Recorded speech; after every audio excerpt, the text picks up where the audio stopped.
जो लोग animal product खाते हैं तो उनके बारे में आपका क्या विचार है, खाने चाहिए या नहीं खाने चाहिए?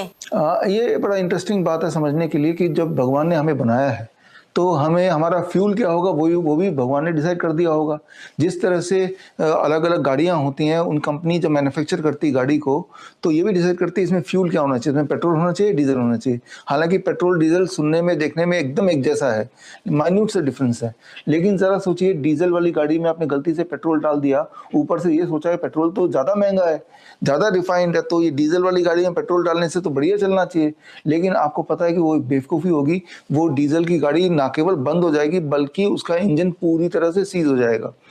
तो जिस तरह से मैन्युफैक्चरर पहले से ही आपको बता देता है कि भाई ये डीजल की गाड़ी, इसमें डीजल ही डालना, और आप भी उस बात को मानते हैं और आप गलती से भी कोई पेट्रोल नहीं डालते। ठीक उसी तरह से जो हमारा मैन्युफैक्चरर है, गॉड है, प्रकृति है जिसने हमें बनाया है, तो पहले से डिसाइड किया कि इस प्राणी को कब खाना है, कितना खाना है, क्या खाना है। जिस तरह से चूहों को जब प्रकृति ने बनाया तो चूहों को ये भी बता दिया कि क्या खाना है और कब खाना है। आप गौर करेंगे, जब आप किचन में आधी रात को जाते हैं, गलती से पानी पीने के लिए प्यास लग जाती है, आधी रात को उठ जाते हैं कई बार लोग, और तब आपको किचन में कुछ खुचर कुचर कुछ ना कुछ आवाज़ आती है, तो आप समझ जाते हैं कि ये चूहे की आवाज़ है, चूहा कुछ ना कुछ कुतर रहा होगा, क्योंकि चूहे को नॉक्टर्नल बनाया है कि उसको रात में खाना है, ये बनाया है, इस तरह से उसको डिजाइंड है। Similarly our body is design to eat in the day, जब सूरज की रोशनी हो। तो वो तो ये हुई एक बात। ठीक इस तरह से हमारा बॉडी इस तरह से डिजाइंड है that we are design to eat the vegetarian diet. Vegetarian मतलब जो चीज़ प्लांट बेस्ड हो, जो पत्तों से, प्लांट से आती है वही। और इसका सबूत यह है कि गॉड ने कई सारे एनिमल को बनाया है जो कि कार्निवोरस, एनिमल को एनिमल खाएगा, लेकिन उनकी जो डिजाइनिंग ऑफ द बॉडी है वो फिर अलग प्रकार की है। जिस तरह से आपकी बॉडी की डिजाइन है, अगर आप देखें तो हमारे दांत जो है वो फ्लैट हैं, हमारे दांत नुकीले नहीं हैं। तो जितने सारे प्लांट ईटर एनिमल है, जैसे मतलब गाय हैं, गाय के दांत देखेंगे, भैंस के दांत देखेंगे, गधे के दांत देखेंगे, घोड़े के दांत देखेंगे, वो सब, या हाथी के अंदर के दांत देखेंगे, तो आप पाएंगे कि वो बिल्कुल फ्लैट है, बिल्कुल फ्लैट, राइट। यानी कि वो किसी चीज़ को बहुत टुकड़ों में काटने के लिए नहीं है, वो उतना ही वो ऐसे मिश्रण बनाने के लिए, जैसे कि हम फ्रूट्स खाते हैं, वेजिटेबल खाते हैं, उसमें जिस तरह की दांतों की जरूरत पड़ती है। Number one. नंबर टू, आप अपने मुंह को खोलेंगे, एज ए इंसान हम जब मुंह को खोलते हैं तो बहुत बड़ा मुंह नहीं खोलता। जस्ट लाइक कि जितना मुंह खुलेगा जब मान लो घोड़ा, या जब मान लो गाय जब अपना मुंह खोलेगी तो उसका मुंह थोड़ा सा खुलता है। जबकि जो एनिमल ईटर एनिमल है, जो जानवर खाते हैं, जैसे शेर, उसका मुंह खुलता है बड़ा सा, राइट। तो इस तरह से मुंह का आकार देखेंगे, या दांतों का आकार देखेंगे, या इंटरनली चले जाए तो इंटेस्टाइन देखेंगे। जो प्लांट ईटर है, एनिमल है, जैसे हम लोग प्लांट खाने के लिए बने हैं, हमारा जो इंटेस्टाइन है वो 3 से 6 गुना ज़्यादा बड़ा है फॉर एग्जाम्पल शेर के इंटेस्टाइन से। शेर का जो इंटेस्टाइन है वो छोटा सा है, राइट। लेकिन गाय का इंटेस्टाइन बहुत बड़ा है, जैसे इंसान का इंटेस्टाइन है। जितने भी एनिमल ईटर हैं, चाहे वो शेर हो, चाहे वो चीता हो, उन सब के इंटेस्टाइन अगर देखेंगे तो वो थोड़े से में होता है। जबकि वो जानवर या इंसान जो कि प्लांट खाने के लिए बने हैं, हमारा इंटेस्टाइन बहुत लंबा होता है। जो एनिमल है, यानी कि मीट है, मछली, इस तरह की जो चीज़ें हैं, वो पेट में जाते ही फटाफट डाइजेस्ट होकर निकल जाना चाहिए, क्योंकि वो बड़ी जल्दी सड़ेगा। इसीलिए इंटेस्टाइन इज़ वेरी स्मॉलर। और उसके इंटेस्टाइन में अगर एनिमल, जैसे टाइगर के इंटेस्टाइन में अगर देखेंगे, जो माइक्रोबायोम है वो अलग माइक्रोबायोम होगा, जो कि स्पेशली वहाँ पे है एनिमल फूड को डाइजेस्ट करने के लिए। वो वाला माइक्रोबायोम ह्यूमन के या गाय के या हॉर्स के स्टमक में नहीं होगा, इंटेस्टाइन में नहीं होगा। तो चाहे इंटरनली बात करें, चाहे बाहर के स्ट्रक्चर की बात करें, या नाखूनों की बात करें, आप एक बार गौर कीजिएगा, जो भी जानवर है, जो जानवर खाने के लिए बने हैं, उनके नाखून देखेंगे तो बड़े नुकीले होंगे, बड़े पॉइंटेड होंगे, शिकार करने के लिए वो बिल्कुल परफेक्ट होंगे। जबकि वो जानवर जो प्लांट खाने के लिए बने हैं, उनके नाखून की तरफ गौर करेंगे तो वो बिल्कुल फ्लैट होंगे, वो नुकीले नहीं होंगे। तो जो हमारे बॉडी का जो डिज़ाइन है, वो आप गौर करेंगे वो ज़्यादा मैच करता है उन एनिमल से जो प्लांट खा रहे हैं, ना कि उन एनिमल से जो कि एनिमल खा रहे हैं। ये मैंने कुछ उदाहरण दिया है। तो we are made to eat plants, not animal. लेकिन अगर हम अपने आप को शिफ्ट करते हैं और एनिमल खाने लगते हैं, तो फिर जिसके लिए हमारा बॉडी तैयार नहीं है, बना ही नहीं है, तो हमारा माइक्रोबायोम अकॉर्डिंगली नहीं बना, तो धीरे धीरे हमारे बॉडी में कई सारी बीमारियां होंगी। ठीक वही वाली क्वेश्चन हो गई जो मैंने अभी गाड़ी का एग्जांपल दिया था कि आपकी अगर डीजल की गाड़ी है और आप पेट्रोल डालेंगे और फिर एज्यूम करेंगे कि चलेगी, तो चाहे आप कितने भी उसके लॉजिक दे लें कि पेट्रोल ज़्यादा महंगा होता है, उसकी खुशबू भी लगभग वैसी ही होती है, वो भी सेम ही पेट्रोल पंप से मिलता है, डीजल और स्टेशन से मिलता है, तो ये सारे वो भी इसी का क्रूड ऑयल का बाई प्रोडक्ट है, लेकिन आपकी गाड़ी चलेगी नहीं। सिमिलरली अगर आप एनिमल बेस्ड खाना ही खाएंगे तो भी आपकी ज़िंदगी की गाड़ी धीरे हो जाएगी। पूरे दुनिया में ऐसा देखा गया है, ओकिनावा है, हुंजा है, कई सारे ऐसे ट्राइब्स हैं जो एनिमल खाते नहीं हैं, और यही वो ट्राइब्स हैं जो 100 साल से अधिक जिंदा रहते हैं। इसका इतिहास है, राइट। उसी हुंजा के नाम से हमने हुंजा टी जो आपको इंट्रोड्यूस किया, कई साल हो गए इस चीज़ को। तो ये सारे अगर लॉजिक्स देखेंगे, और इन सबसे बड़ा एक लॉजिक जो लोग एनिमल खाते हैं उनके लिए मेरे एक चैलेंज है। आप जिंदगी भर एनिमल खाते आए हैं, एक महीने के लिए आप सोचिए कि एनिमल को हटा देंगे अपने फूड से, ना कोई चिकन रहेगा, मटन रहेगा, अंडा रहेगा, फिश रहेगा, ना इवन डेयरी प्रोडक्ट रहेगा, क्योंकि मैं डेयरी प्रोडक्ट को भी एनिमल फूड मानता हूँ, राइट। और एक महीने के बाद आप अपने आप से पूछेंगे तो आप पाएंगे कि जो लोग ऑटोइम्यून के पेशेंट हैं उनकी ऑटोइम्यून डिजीज़ कम होने लगती है, जो डायबिटीज़ के पेशेंट उनका ब्लड शुगर कम होने लगता है, जिनको बॉडी में पेन रहता है उनका बॉडी पेन कम होने लगता है। आप अगर एक्सरसाइज करने का आदी है तो आप पाएंगे आपका स्टेमिना बढ़ जाएगा। आप गौर करेंगे जितने भी प्लांट ईटिंग एनिमल है, चाहे वो हिरन है, चाहे वो गाय है, चाहे वो गधा है, उनकी स्टेमिना काफ़ी होती है। लेकिन जो जानवर खाते हैं जैसे टाइगर है, उसकी स्टेमिना बिल्कुल कम है। टाइगर हो या चीता हो, वो अपने शिकार के बहुत करीब आते हैं चुपके चुपके, तब छलांग लगाते हैं, क्योंकि टाइगर को पता है कि वो 100-200 मीटर से अधिक वो दौड़ ही नहीं सकता है, उसके बाद वो थक जाएगा। जबकि हिरन जो है वो या गधा जो है पूरे दिन चल सकता है या दौड़ सकता है बिना थके। घोड़ा पूरे दिन दौड़ सकता है, चल सकता है कंधे पे सामान लेके, जबकि एक शेर कुछ 1 मीटर में ही थक जाएगा। इसलिए शेर जब भी शिकार करता है बहुत करीब पहुंच जाता है अपने शिकार के, जिसको जो शिकार करना चाहता है जिस एनिमल को, और तब जंप लगाता है, क्योंकि उसकी जो स्टेमिना है वो 100-200 मीटर में खत्म हो जाना है। तो एनिमल फूड जो खाते हैं, बहुत सारे पहलवान होते हैं जो एनिमल फूड खाते हैं, तो दिखते तो पहलवान है, उस पहलवान को आप बोलिए कि भाई 100 मीटर का रेस लगाइए, आप देखेंगे 50 मीटर में वो थक जाएंगे। तो ये सारे लॉजिक है जिससे आप कंक्लूड कर सकते हैं कि क्या सही है क्या गलत है। डॉक्टर विश्वरूप, अभी आपने बात करी थी कि डेयरी प्रोडक्ट्स भी नहीं खाने चाहिए, जैसे कि मिल्क एंड डेयरी प्रोडक्ट जो भी होते हैं वो आपने काम में नहीं लेने हैं, ये आपने हमें पहले भी बताया, अभी भी बताया। तो ये क्यों नहीं खाने चाहिए, इसके बारे में आपका क्या ओपिनियन है, और साथ ही साथ साइंटिफिक रीज़न क्या है नहीं खाने का के पीछे? देखिए ये बात हमें समझना होगा। पहली बात तो ये 2-3 बात पहले लॉजिकली समझते हैं, फिर साइंटिफिकली समझते हैं, फिर पर्सनल समझेंगे। 3 पार्ट में समझना होगा। पहले लॉजिकली समझिए कि जो दूध है, माँ का दूध, वो उस माँ के बच्चे के लिए है जिसका वो दूध है। मान लो गाय के बछड़े के लिए गाय का दूध है। गाय का दूध न्यूट्रिशियस तो है, लेकिन वो गाय के बछड़े के हिसाब से डिजाइंड है। उसमें ग्रोथ हार्मोन जो है इंसान के दूध से 6 गुना ज़्यादा है। अगर वही वाला दूध इंसान के बच्चे को दे दिया जाएगा तो इंसान का बच्चा बड़ी तेज़ी से ग्रो करेगा, लंबा चौड़ा होने लगेगा। लेकिन याद रखिए, कोई भी चीज़ ज़रूरत से ज़्यादा तेज़ी से ग्रो करती है उसे ट्यूमर बोलते हैं, उसे कैंसर बोलते हैं। तो ग्रोथ की एक स्पीड होती है हर जानवर की, वो स्पीड ना तो धीरे होनी चाहिए ना बहुत तेज़ी से ज़्यादा होनी चाहिए। तो ये इम्पोर्टेंट बात है। और दूसरी बात, इंसान ही एक ऐसा जानवर है जो दूसरे जानवर का दूध पीता है।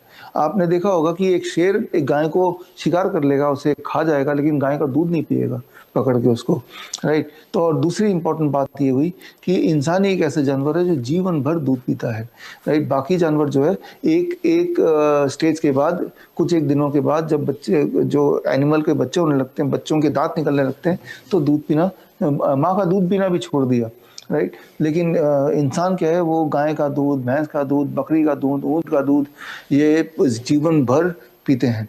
दूसरी बात, और तीसरी बात कि हमारी बॉडी इस तरह से डिज़ाइंड है, ये समझना होगा कि जब तक हमारे दांत नहीं निकलते तब तक हमारे इंटेस्टाइन में कुछ खास तरह के बैक्टीरिया होते हैं जिनमें शक्ति होती है दूध को पचाने की।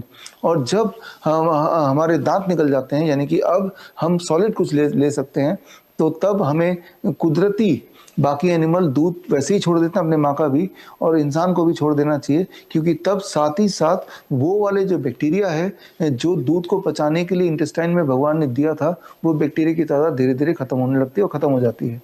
और ऐसे में भी अगर आप दूध कंटिन्यू पीते रहेंगे जीवन भर, तो वो जो दूध का जो फॉर एग्जांपल कैल्शियम है, वो बॉडी ना तो थ्रो कर पाएगा स्टूल के माध्यम से, ना ही उसको यूटिलाइज कर पाएगा बोन्स में। तो वो क्या करता है, बॉडी उसको फिर स्टोर कर देता है, जिसे हम बोलते हैं स्टोन, जिसे बोलते हैं ब्लॉकेज। तो जो ब्लॉकेज होता है या स्टोन होता है, kidney stone, gall bladder stone, उसको आप तोड़ के देखेंगे तो उसमें क्या मिलेगा, उसमें मैक्सिमम कैल्शियम मिलेगा, दूध का कैल्शियम मिलेगा। यानी कि दूध में कैल्शियम होता है, ये बात सच है, लेकिन जिस चीज़ में कैल्शियम हो ज़्यादा वही हमें खाना है। अगर ये आपकी थ्योरी है, तो सबसे ज़्यादा दुनिया में कैल्शियम तो नाखून में होता है। तो नाखून को आप काट के फेंकते क्यों, उसका पाउडर बना के उसको पानी में घोल के पीते क्यों नहीं है? फॉर दैट मैटर कोई भी एनिमल नाखून को नहीं खाता है। क्यों? क्योंकि नाखून का जो कैल्शियम है या नाखून के जो इंग्रेडिएंट है, इसमें जो प्रोटीन है, जो कैल्शियम है, वो बॉडी के लिए एब्जॉर्बेबल फॉर्म में नहीं है। यानी कि वो अगर आप खाएंगे तो बॉडी में कहीं ना कहीं जमा हो जाएंगे, जो जमा होने से ब्लॉकेज, स्टोन, इस तरह की बीमारियां होने लगेंगी।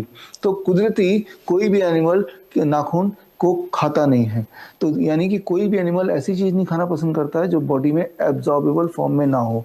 जिस तरह से दूध भी कोई भी एनिमल नहीं खाएगा, मजबूरी में ज़रूर पिएगा। जैसे घर का पेट है, पालतू कुत्ता, पालतू बिल्ली, जिनको खाने की कमी है, खाने की कमी में तो इंसान मिट्टी भी खा लेता है, वो तो एक अलग बात है। लेकिन खुले में, जंगल में जो जानवर हैं, वो या सांप है फॉर दैट मैटर, वो दूध नहीं पी सकते। जब कोई ऑप्शन ना हो, फिर तो पॉइजन भी लोग खा लेते हैं या जानवर खा लेते हैं, क्योंकि तब उनको भूख लगी है। तो इस बात को हमें समझना पड़ेगा। तो ये तो हो गया लॉजिकल पार्ट।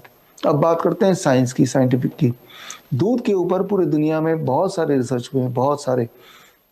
हमारे जो DIP डाइट भी जो क्लिनिकल ट्रायल हुआ, उसमें ये भी ट्रायल हुआ कि जो लोग दूध नहीं पीते, सिर्फ DIP डाइट पे रहते हैं, और जो लोग नॉर्मली दूध पीते हैं लेकिन DIP डाइट पे नहीं है। ये ट्रायल आयुष मिनिस्ट्री ने 2 साल तक किया, और 2 साल बाद उन्होंने कंक्लूड किया कि जो दूध नहीं पीते हैं और DIP डाइट पे रहते हैं, उनकी हड्डियां ज़्यादा स्ट्रांग हो गई, और जो दूध पीते रहे उनकी हड्डियां और कमज़ोर होती गई। तो ये तो गवर्नमेंट की वेबसाइट पे भी आपको मिल जाएगा। तो साइंटिफिक फाइंडिंग जो हमने की, हमसे पहले हज़ारों लोगों ने साइंटिफिक फाइंडिंग करने की कोशिश की और की। तो दुनिया भर के जितने भी साइंटिफिक फाइंडिंग्स हैं, वो सारे साइंटिफिक फाइंडिंग मैंने इकट्ठे करके, मेजॉरिटी ऑफ देम मैंने एक जगह रख दिया। वो है www.vishwarup.com/white-truth, WHITTRUTH, ये सिंगल वर्ड है। इसमें जाएंगे तो क्लिक करेंगे तो सारे रिसर्च पेपर के कंक्लूजन आ जाएंगे। अधिकतर रिसर्च पेपर आपके सामने होंगे दूध के कॉन्टेक्स्ट में। तो साइंटिफिकली भी ये देखा गया कि दूध ह्यूमन के लिए खतरनाक है। इसलिए 2019 में US में FDA ने दूध को इम्पोर्टेंट फूड के लिस्ट से हटा दिया। Right, sorry, it is American heart association ने जो अपना एक प्लेट बनाया जिसमें बैलेंस फूड होगा, उसमें दूध को हटा दिया। लेकिन दूध आया कहाँ से ये भी जान लें। 1980s की बात है। याद कीजिए, बचपन में हम एक पिरामिड पढ़ते थे, फूड पिरामिड, राइट, जिस फूड पिरामिड में फल, सब्जी, चावल और अनाज और साथ में दूध का एक गिलास भी होता है बचपन में पिरामिड में। ये पिरामिड शुरू में जब बना था WHO के माध्यम से, तब उसमें दूध का ग्लास नहीं था, क्योंकि वो दूध जो है साइंटिफिकली प्रूवन है, ये इंसान को नुकसान करता है। फॉर दैट मैटर दूध किसी भी जानवर को नुकसान करेगा एक उम्र के बाद, और दूध लेना भी तो अपनी माँ का दूध। लेकिन डेयरी इंडस्ट्री बहुत ही पावरफुल इंडस्ट्री, उन्होंने ब्राइब करके दूध को के ग्लास को WHO के माध्यम से पिरामिड का पार्ट बना दिया। और वही वाला पिरामिड बचपन से हम पढ़ते आए हैं, दिमाग में घुस गया कि दूध पीना है, वो बैलेंस डाइट है। जो मैंने बात बताई, इसके सबूत के लिए एक जो मैंने अभी बताया, मेरा वेबसाइट, उसमें जाके देख सकते हैं। एक किताब मैंने लिखी है, किताब का नाम है why the mortality rate drops when the doctors goes on strike. इसमें भी मैंने WHO की जो वो एक षड्यंत्र है दूध को दुनिया में फैलाने का, मिल्क इंडस्ट्री के साथ मिलके, उसका रेफरेंसेस भी, वो स्टोरी भी पूरी डाली है, जो कि वेरीफाइबल है। तो ये होगी दूसरी बात। अब बात करते हैं पर्सनली, तीसरा इन ये दो लॉजिकल बात और साइंटिफिक एविडेंसेस भी अगर आपको नहीं समझ आ रहे हैं तो तीसरा आते हैं पर्सनल लेवल पे। आप एक काम कीजिए, आज जाहिर सी बात है ये सवाल में आपको इंटरेस्ट है, इसका मतलब बचपन से आप दूध पीते आ रहे हैं। मेरे बोलने पे आप ऐसा कीजिए, 21 दिन का चैलेंज ले लीजिए, 21 डेज, कि 21 डेज तक मैं कोई बदलाव नहीं करूंगा, सिर्फ एक बदलाव करूंगा, डेयरी प्रोडक्ट छोड़ दूंगा, दूध, दही, लस्सी, मक्खन, घी, पनीर। जाहिर सी बात है, आप मानेंगे मेरी बात कि अगर इतने सालों तक दूध पिया तो 21 दिन तक नहीं पिएंगे तो हड्डियां गलने नहीं वाली, गल के बिखरने नहीं वाली, आपकी हड्डियां तो बहुत मजबूत होंगी। फिर 21 डेज तक डेयरी प्रोडक्ट छोड़िए, बाकी सारी अपना लाइफस्टाइल वैसे ही रखिए, और 21 डेज बाद अपने आप से पूछिए अब मेरी एनर्जी लेवल कैसी है, अब मेरा स्टेमिना कैसा है, जिनके घुटनों में दर्द रहता था क्या दर्द अभी भी है, ब्लड शुगर पहले से बेटर है कि नहीं है, ब्लड प्रेशर पहले से बेटर है कि नहीं है, एनर्जी लेवल पहले से बेटर है कि नहीं, नींद पहले से बेटर है कि नहीं है, डिप्रेशन का लेवल अब कैसा है। आपको हैरानी होगी जस्ट एक चेंज करने से कि डेयरी प्रोडक्ट को अपनी ज़िंदगी से हटाया, आपको इन सारे एस्पेक्ट्स में एक बहुत ही पॉजिटिव रिजल्ट मिलेगा। तो उससे आपको क्लू मिल गया कि दूध आपके जीवन में आवश्यक है कि नहीं है। अब आप दूध छोड़ा ही है, छोड़े 21 दिन हो गए तो उसको छोड़ के रखिए, आप पाएंगे कि आपकी बॉडी लाइट फील करेगी, आपके पेन जिनको होता था वो कम होने लगेगा, और आपकी जो डिपेंडेंसी है ब्लड शुगर की दवाइयों पे वो कम होने लगेंगी। तो आपको खुद ही आपकी बॉडी ने क्लू दे दिया, आपको ना तो साइंटिफिक एविडेंस की ज़रूरत है, आप ना ही आपको किसी और लॉजिक की ज़रूरत है। कई लोग बोलते हैं कि भगवान कृष्ण तो दूध पीते थे, आप कहीं देखिए कहाँ लिखा है वो दूध पीते थे। हाँ, वो मक्खन के साथ खेलते थे, कहीं ये नहीं लिया कि लिखा कि दूध पीते थे, खेलते ज़रूर थे। तो खैर वो तो एक माइथोलॉजी की बात है, लेकिन आपके लिए वही ट्रुथ है जो आपका बॉडी रिस्पॉन्स करके देता है। तो ये 21 डेज चैलेंज लीजिए, 21 डेज की भी ज़रूरत नहीं है, 7 दिन के अंदर अंतर पता चलने लगेगा, लेकिन फिर भी इतना इंपॉर्टेंट डिसीजन लेना है तो 21 डेज का चैलेंज लीजिए और दूध का दूध, पानी का पानी हो जाएगा। डॉक्टर विश्वरूप, आप जाते जाते हमारी ऑडियंस को क्या संदेश देना चाहेंगे?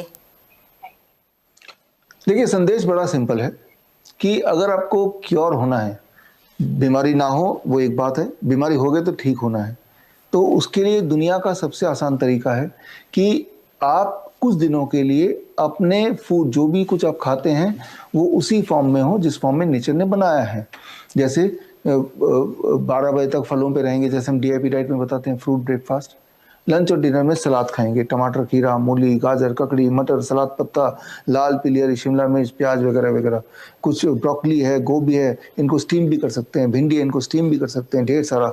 और आप थोड़ा चटनी बना सकते हैं नींबू वगैरह डाल के, और पुदीना नींबू डाल के, और वो आप टेस्टफुली खा सकते हैं। मैंने देखा है कि जब लोग अपने कुक फूड सेक्शन को 10 दिन 15 दिन के लिए छोड़ देते हैं, मिराकुलसली भयंकर से भयंकर बीमारियां बड़ी तेज़ी से ठीक होने लगती है, हीमोग्लोबिन लेवल बड़ी तेज़ी से बढ़ने लगता है, और अचानक एक रिवोल्यूशन आता है। लेकिन उसके लिए आपको जो मैंने अभी बताया वो करना होगा, और ये एक ऐसी बात है जिसको करने के लिए आपको मुझसे मिलना या किसी हॉस्पिटल जाकर एडमिट होने की आवश्यकता नहीं है। ये आप घर के कन्वीनियंस से कर सकते हैं, और सबसे अच्छी बात है कि ये गरीब से गरीब इंसान भी कर सकता है, क्योंकि मैंने ये बोला कि कच्चा खाना है, मैंने ये बोला कि कच्चे और महंगे फल खाने हैं। कच्चे में सस्ते फल भी है, केला हमेशा सस्ता रहता है, तरबूज खरबूज हमेशा सस्ता पाया जाता है। वेजिटेबल्स तो कितने सबसे सस्ते तो वही हैं, टमाटर है, खीरा है, मूली है, गाजर है, प्याज है, मटर है, these are all very very cheap vegetables, right. तो यही आपकी दवा है। आप लोग जो लोग न्यूट्रिशन के बारे में सोचते हैं तो सोचते हैं nutrition is good to prevent a disease, लेकिन आपको ये नहीं पता कि न्यूट्रिशन अगर कच्ची सब्जी से आता है, it is also good, rather it is the only way to reverse a disease को सिर्फ प्रिवेंट ही नहीं करना, उसको रिवर्स करना है। उसके लिए आप अपने लाइफ में हर दिन 60 to 70% of food should be raw. बस इतना करेंगे तो जो हेल्थ जो कंसर्न है ना दिमाग में, वो 99% तो कम हो ही जाएगा। आपको ये चिंता नहीं होगी तो मैं बीमार हूँगा तो क्या होगा। अगर ये लाइफस्टाइल रखा तो अभी अगर ऊंच नीच होगी भी तो बॉडी अपने आप को एडजस्ट कर ही लेगा।